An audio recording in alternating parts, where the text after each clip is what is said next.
You never missed a bill. Not once. Not in 11 years. Your rent was paid on time. Your car note cleared automatically. You had a retirement account, a modest emergency fund, and a credit score your coworkers envied. By every visible measure, you were doing everything right. Then, on a Tuesday afternoon in February, you sat down to figure out why you were still broke. You pulled up your bank statements, 12 months of them, spread them across your kitchen table like evidence at a crime scene. And what you found didn't look like disaster. It looked like nothing. A coffee here, a subscription there, a quick lunch, a random app purchase, a sale you couldn't pass up. An online cart you filled out of boredom at 11 at night. Nothing over $40. Nothing that felt like a mistake. And yet, by the time you finished adding it all up, you had to spend over $9,000 in a single year on things you could not name, could not remember, and could not show for. $9,000. Gone. Not stolen. Not lost. Not wasted on anything dramatic. Just spent quietly, invisibly, a few dollars at a time. If stories like this make the hair on the back of your neck stand up, subscribe. Because the deeper you look into how money actually disappears, the stranger and more familiar it gets. There's a particular kind of financial damage that never triggers any alarms. It doesn't show up in a single catastrophic moment. There's no foreclosure notice, no maxed out credit card, no emergency call to a family member for help. It builds in silence, in comfort. In the small, completely justifiable decisions you make 10, 15, 20 times a day without a second thought. Behavioral economists have a name for it. They call it the latte factor. The idea that small habitual spending accumulates into significant financial loss over time. But that phrase has always been too gentle, too soft. It conjures images of overpriced coffee and mild irresponsibility. The reality is far darker than that, because the habit of spending small isn't about lattes. It's about something much harder to see and much harder to stop. It's about the psychology of numbers that feel like nothing. $4 feels like nothing. $6 feels like nothing. $12 on a random Wednesday for a reason you can't quite remember by Thursday that feels like nothing too. And that feeling, that sense of harmlessness, of permission, of it's just a few dollars, is exactly what makes this habit one of the most financially destructive forces in your life. Not because of any single purchase, but because of what happens when you multiply nothing by everything. Think about your typical morning. You wake up and order a coffee through an app, $3.50 plus tip. You scroll through your phone on the way to work and see a notification from an app you almost forgot you had. You don't cancel it because it's only $7.99 a month and you might use it again someday. At lunch, you don't pack food because you are running late, so you grab something quick, $11, a drink on the side, 2 more. Mid-afternoon, there's a flash sale, a thing you've been loosely meaning to buy anyway. 20% off, only today. You add it to the cart, $34. Free shipping if you spend $40, so you find something else to add. You end the day feeling like you saved money. In the evening, you pick up a few things at the grocery store that weren't on your list because they looked good. A snack you saw near the register. A bottle of something because it's been a long week. None of this felt like spending. Every one of those moments felt like living. And that is the first sign that something has gone wrong. When spending and living become indistinguishable, when every small purchase is wrapped in a perfectly reasonable justification, when your bank account drains not through decisions, but through reflexes, that's when small spending stops being harmless and starts being a slow leak in everything you're trying to build. What nobody talks about is the compounding invisibility.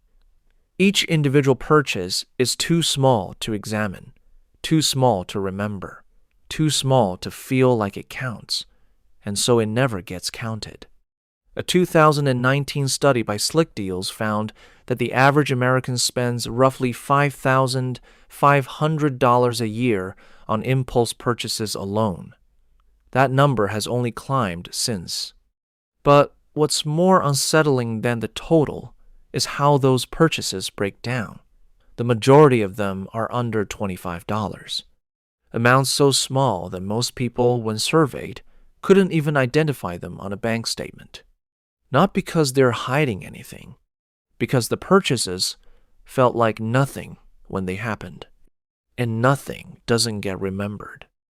Here is what this is really about. It's not about coffee. It's not about subscriptions or fast food or online shopping. It's about what those things are standing in for. Psychologists who study consumer behavior have identified a pattern they call emotional spending, triggers specific emotional states that activate the impulse to spend, not out of need, not even out of want, but out of the need to regulate a feeling: boredom, loneliness, stress, mild anxiety, the low-level flatness of an ordinary Tuesday. When a feeling becomes uncomfortable, your brain looks for the fastest available relief. And in the modern world, that relief is always one tap away.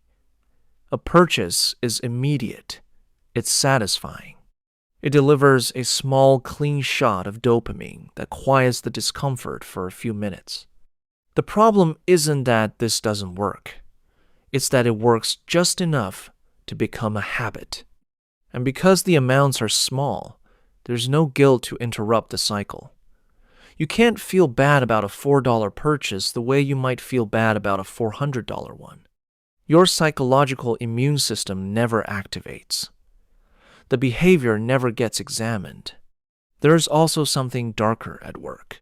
Small spending often serves as a substitute for bigger financial decisions you're afraid to face. And this part is the part nobody wants to say out loud. There's a particular pressure that sits on your chest when your finances don't match the image you carry of yourself. The one who has it together. The one who figured it out. The one who, by this point in life, should be further along than this. When that gap between image and reality grows too wide, your brain does something instinctive. It stops looking. When you're anxious about money, when the idea of examining your full financial picture feels like an indictment, when the distance between where you are and where you believed you'd be by now feels too painful to measure, small purchases create an illusion of control. You can't fix your savings today, but you can buy the thing. You can close the gap overnight, but you can get the coffee. You can't feel financially powerful right now, but you can feel, for approximately 11 minutes, like someone who treats himself well.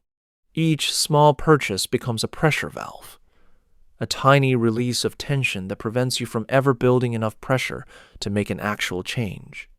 This is the mechanism that keeps you stuck for years, sometimes decades, not in poverty, in almost comfortable, almost stable, almost ahead, but never quite there, and never quite able to figure out why. The damage doesn't arrive like a flood. It arrives like a drought. You don't notice it until the thing you needed isn't there. The emergency fund that was supposed to be 3 months of expenses is actually 3 weeks because it was never quite a priority, never quite the right time to build it, always almost happening but never quite done. The investment account you were going to open when you had more money to put in. Except you never had more money. You always had roughly the same amount, and it always disappeared in the same quiet way, and the account never got opened. The business idea you were going to fund, The opportunity you couldn't move on because you didn't have the cash cushion to take the risk. The moment a friend called with an opportunity and you had to say you'd think about it, and both of you knew what that meant. This is what small spending actually costs you. Not the $9,000. The $9,000 times every year it happened. And behind that number, the weight of the alternatives. The version of your life that didn't get built. Not because you were reckless. Not because you made catastrophic choices. But because the money quietly left before it could become anything. There's a grief in this that doesn't get talked about. It's not the dramatic grief of a financial crisis. It's quieter than that. It's the grief of realizing that you worked hard, you weren't careless, you didn't blow money on anything significant, and somehow you still ended up standing still. Watching other people move forward, wondering what they know that you don't. Not realizing the answer was sitting in your own bank statement the whole time. This was never about coffee.